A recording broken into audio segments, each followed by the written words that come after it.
Damos la bienvenida a Caroline Ávila. Ella es experta en comunicación política y profesora de la Universidad de la SUAY. En este fin de semana se ha cerrado un proceso de decisión inicial de los partidos políticos al elegir a precandidatos y también determinar ciertas alianzas que permite la ley electoral. Quisiéramos conocer su punto de vista sobre esta imagen que se perfila, particularmente en lo que se refiere a candidatos en Cuenca y en la SUAY. Muchísimas gracias, querido Gustavo, por la invitación. Un saludo muy cordial a usted y a la audiencia. Son buenas, son saludables las alianzas, los pactos, fortalecen el proceso democrático. De ahí que es importante que se hayan dado estos espacios, así sea por medio de una fecha. Las intenciones son buenas, no necesariamente las ejecuciones lo son. Y eso creo que es lo que nos hemos sido testigos los cuencanos y cuencanas y los usuarios si quisiéramos ver solo el escenario local, pero son escenarios que se repiten, querido Gustavo, también en Quito y en Guayaquil.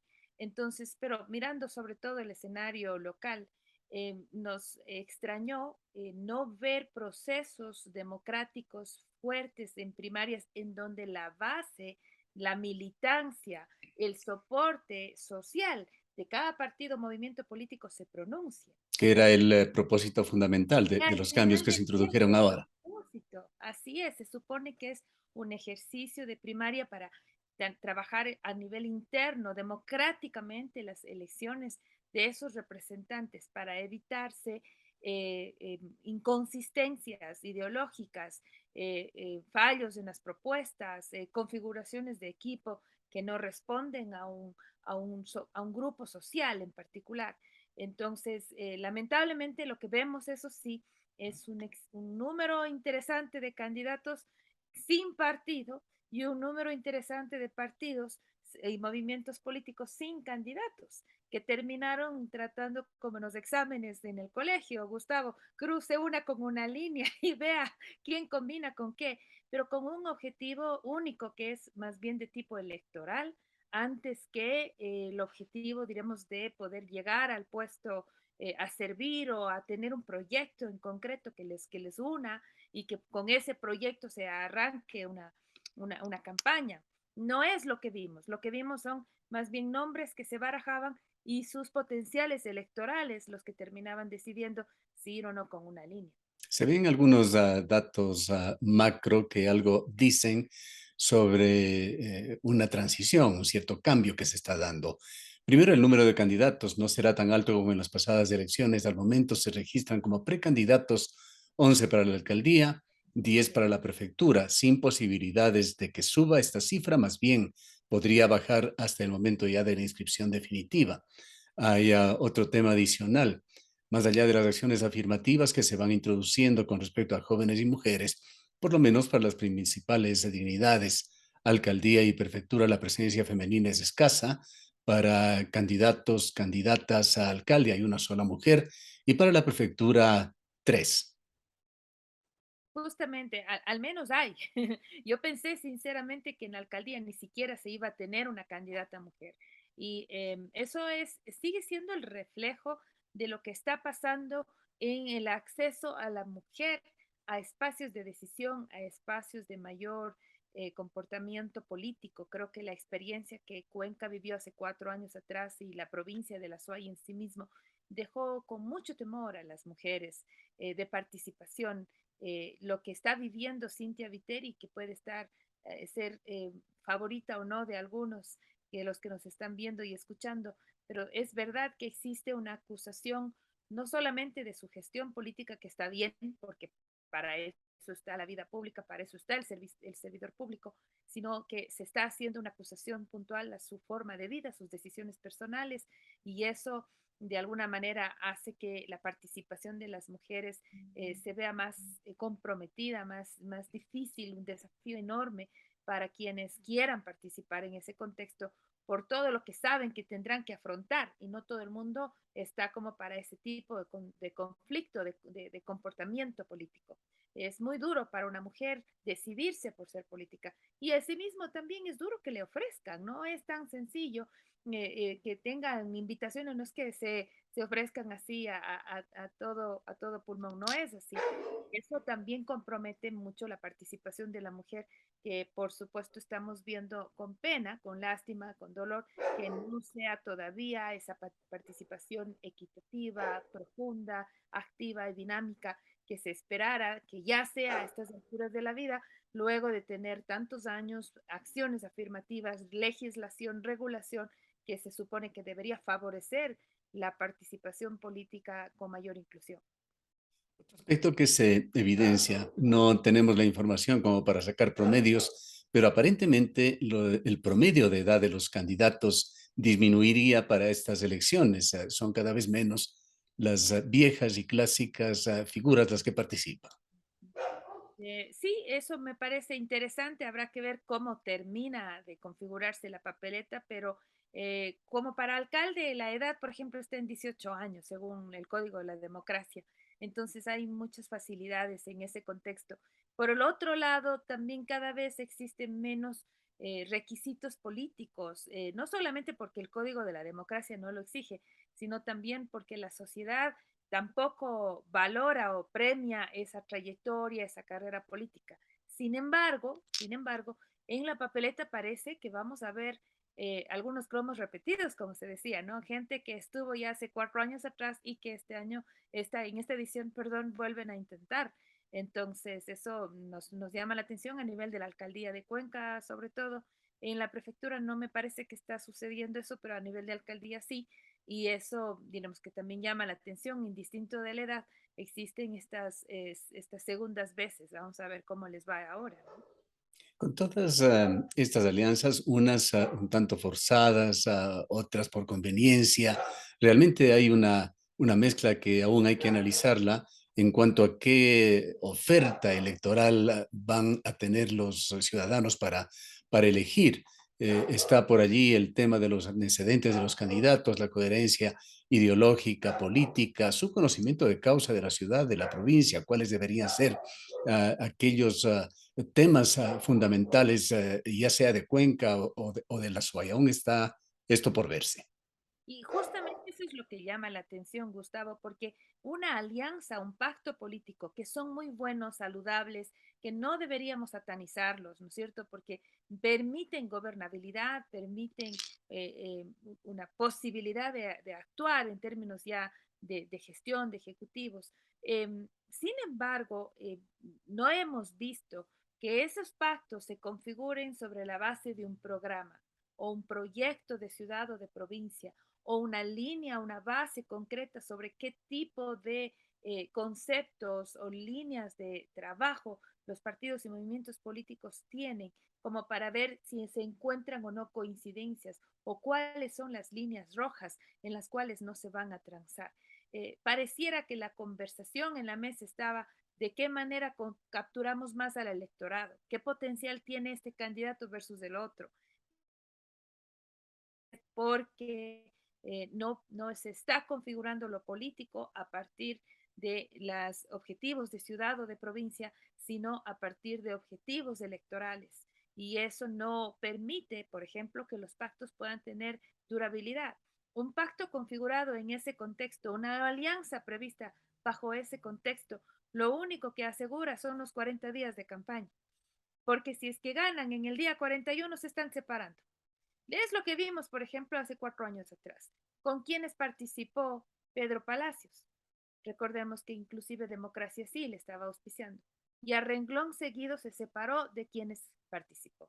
Entonces, yo creo que en este minuto hablar de pactos de alianzas y que, insisto, son necesarios y saludables, no nos sorprendería a los cuencanos y cuencanas si es que quien sea que gane bajo un pacto, al siguiente día de elecciones, se rompe el pacto.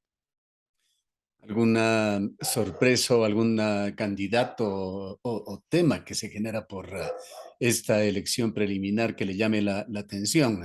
Hagamos con una ayuda a memoria quiénes son los candidatos para alcaldes. Pedro Palacios, el alcalde que busca la reelección, Mario Castro contigo, Luca Palanca, el outsider de esta elección con el auspicio de Unidad Popular, Verónica Abad de Amigo, Adrián Castro con Democracia Sí, Jefferson Pérez con el apoyo de Yacu Pérez, Paul Carrasco, que ingresó aparentemente a última hora, Roque Ordóñez de Revolución Ciudadana, Jaime Moreno, un candidato ligado de alguna manera a las cámaras de la producción, Alfredo Aguilar y Cristian Zamora. Exacto. A ver, creo que muchos de esos nombres ya estaban dando la vuelta, ¿no? Ya estaban en el ciclo noticioso, ya se los veía venir. De Verónica Abad me sorprendió, yo no tenía idea que estaba con intenciones electorales y tan es así que la foto de su binomio en la prefectura ni siquiera se ha podido publicar porque no se tiene en archivos. Eso, por ejemplo, ha sorprendido, ¿no? La presencia de Payanca, de la activista social, ha llamado la atención, ha sido buena noticia para quienes miran a lo político y a lo público como algo que ha estado muy ensuciado, muy corrupto y que no confían más en los políticos, ¿no? El problema de una candidatura de este tipo es que requiere mostrar el equipo, requiere mostrar solvencia, en lo político y en lo público. Entonces, me imagino que tendrá todo ese camino por recorrer, Payanca. Tenemos una buena cantidad de concejales. Muchas de las veces en el análisis político comunicacional se espera que el candidato tenga alguna trayectoria, alguna experiencia. Y si la experiencia está desde la mirada de la participación como concejal, es bueno, es bueno porque le ha permitido ya por un periodo o dos a esta persona haber conocido la ciudad, tener conocimiento sobre la base legislativa, sobre cómo se maneja la cosa pública hasta cierto punto, pertenecer al Consejo Cantonal, a una comisión y haberse vinculado con la ciudad me parece interesante. Entonces ahí tenemos a Roque, a Cristian y Alfredo, de los que este momento me acuerdo, se escuchaba de Omar Álvarez, por ejemplo, que hubiera sido interesante también. eh, Jaime Moreno, que aunque no es concejal de esta reciente legislatura, sí lo fue y tiene su experiencia. Entonces, vemos que hay nombres que tienen un recorrido. Ahora, también es importante, aunque no es exclusivo, pero sí es importante que exista un recorrido gerencial, administrativo, algo que les permite demostrar que hay gestión de alguna manera en el bagaje, ¿no es cierto?, de la hoja de vida del postulante. Creo que esa es la propuesta de Jefferson Pérez, porque no tiene una propuesta en términos de participación con un cargo público, pero sí es verdad que ha estado año tras año trabajando, no solamente con sus iniciativas privadas, sino vinculado diremos que a la vida pública de la ciudad de una u otra manera. Entonces, eso también puede ser un perfil interesante. Creo que eso nos permite, al menos a nivel de personas, contar con un bagaje de nombres que pueden ser, que llamen la atención. Mire usted que omito ahí, Paul Carrasco se me fue, pero simplemente porque coincido con usted que fue la sorpresa de que vaya o no a participar. Eso ya se sabía de alguna manera, porque inclusive se veía con la necesidad de permanecer visible con su cuenta TikTok y tal. Pero sí llamó la atención esa mezcla, ¿no? Cuando hablo de las alianzas, ahí es donde uno dice, ¿y cómo es que estos con estos, la habilidad que tiene Carrasco de tener partidos y movimientos políticos es increíble. Estaba intentando hacer cuenta, tenía participación en Izquierda Democrática, que es por donde creo comenzó, luego estuvo en el MUD, luego estuvo en Podemos, no, participa, luego Podemos y ahora creo que se llama Reto. Yo cuento 5, de los cuales como 4 son creados por él. Entonces sí, diremos que me llama la atención esa habilidad, hay que reconocerla, es la habilidad de mantenerse, porque por ejemplo a Yacu Pérez no le aceptaron el movimiento, entonces, pero el otro ya va por el quinto.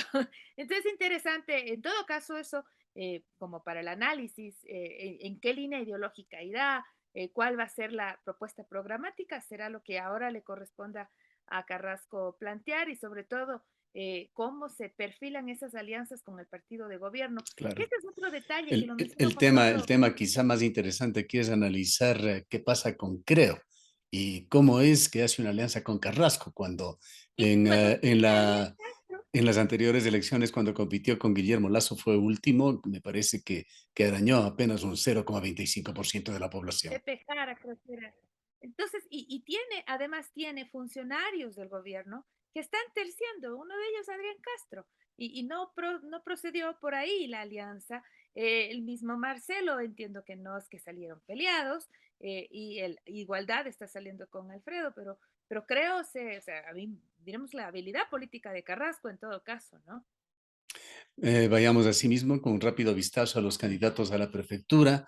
Diego Morales por Nueva Generación, Dor Ordóñez por Democracia Sí, Magali Quesada por Alianza Contigo Avanza, Diego Monsalve por Recreo, Juan Cristóbal Lloré de la Revolución Ciudadana, Ruth Caldas por Suma y Construye, Sebastián Ceballos por Unidad Popular y Carmen Íñiguez por el Movimiento Amigo. Me parece que llama mucho la atención la participación de mujeres en la prefectura y yo creo que se extraña la presencia, en este caso la ausencia de Cheche Alvarado. Yo creo que ahí hay un camino interesante. Cuando hace dos elecciones, Gustavo, no se podría pensar que la prefectura puede ser de una mujer. María Caridad Vázquez lo intentó y era una de las principales complicaciones, ¿no? Hoy mujer, ¿no? Hoy en día vemos no tres, sino cuatro mujeres en la prefectura candidatizándose para la prefectura. Y mujeres muy interesantes, perfiles muy buenos, el de la Ruth Caldas, Magali, por supuesto Dorita, por comenzar de la candidata de amigo no la conozco mucho, pero los otros tres nombres han sido muy reconocidos en el sector público y a nivel de ciudad, en el caso de Dorita y Ruth, a nivel de provincia con Magali. Entonces, me parece que ahí hay nombres muy interesantes. También el asambleísta Lloret es de alguna manera una de las cartas fuertes que tiene la Revolución Ciudadana y habrá que ver cómo le va a él en la prefectura. No sé si Roque Ordóñez tenga más opciones en la alcaldía, pero parece que la Revolución Ciudadana le está apostando hacia la provincial. Es interesante en todo caso ese cuadro. Y no hay ninguna duda de ver qué es lo que sucede con Marcelo Cabrera en la papeleta. Yo no estoy segura si entre o no. ¿Ah? Ahí hay rumores que le están haciendo pensar un poco más, sobre todo por la decisión del mismo Corcho de no entrar. Creo que el desgaste de quien ya ha estado en funciones, a veces la decisión más difícil del político es saber cuándo retirarse, ¿no? Y que no ha salido precisamente bien de su última No es aventura política como ministro de prácticamente Transportes y Obras Públicas.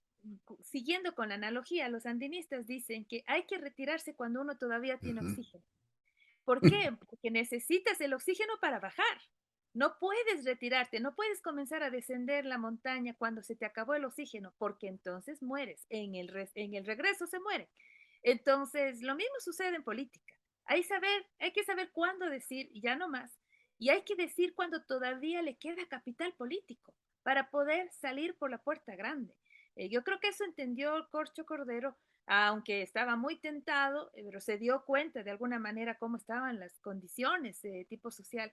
Me parece que Marcelo probablemente le estará mirando un poco más. A veces el desprendimiento personal por el proyecto político es importante y es valorable, sin duda, pero también es necesario mirar a partir de lo personal. Quizá, Carolina, para concluir, vale la pena una reflexión sobre esa tarea que nos toca y nos incluimos de ayudar, ojalá, en forma positiva al ciudadano a decidir en esa tarea de escrutinio a los candidatos. ¿Qué debemos hacer los medios de comunicación tradicionales, así como los nuevos medios, entre ellos los denominados ahora nativo digitales? Y también en la ciudad de Cuenca, algo muy importante, los colectivos ciudadanos que se encuentran activos. Poner la agenda, querido Gustavo. No esperar que sean los candidatos los que pongan la agenda. Somos nosotros, los periodistas, quienes, reflejando la necesidad y las preocupaciones de la sociedad, porque tampoco lo hacemos por cuenta propia, pero reflejando esa sociedad, planteamos la agenda. Y eso se demuestra directamente en las preguntas que hacemos. Estas personas tienen que estar sometidas al escrutinio público y ese escrutinio se hace gracias a la labor decidida, informada, con investigación de los medios de comunicación. Entonces, en esas primeras preguntas, yo creo que hay que partir a exigir explicaciones sobre los procesos políticos, sobre las democracias internas, sobre las alianzas y los pactos, sobre qué están planteando como conjunto político público, porque no se viene a la alcaldía a improvisar, no se viene a la prefectura a improvisar. Ya vivimos improvisaciones en estas y otras administraciones. ¿Cuáles son los componentes del equipo de trabajo con el que van a participar y en qué sentido el auspicio o el apoyo político configura esa organización. La típica frase cliché, vamos a hacer equipo con las mejores mentes de Cuenca, no debería ser respuesta suficiente para ningún periodista que sea comprometido con su trabajo de plantear la agenda y de pasar por ese escrutinio público o hacer pasar por ese escrutinio público a los precandidatos. Gracias a Carolina por habernos acompañado. A usted, querido Gustavo, un gusto. Carolina Áviles, periodista, experta en comunicación política, profesora de la UDA.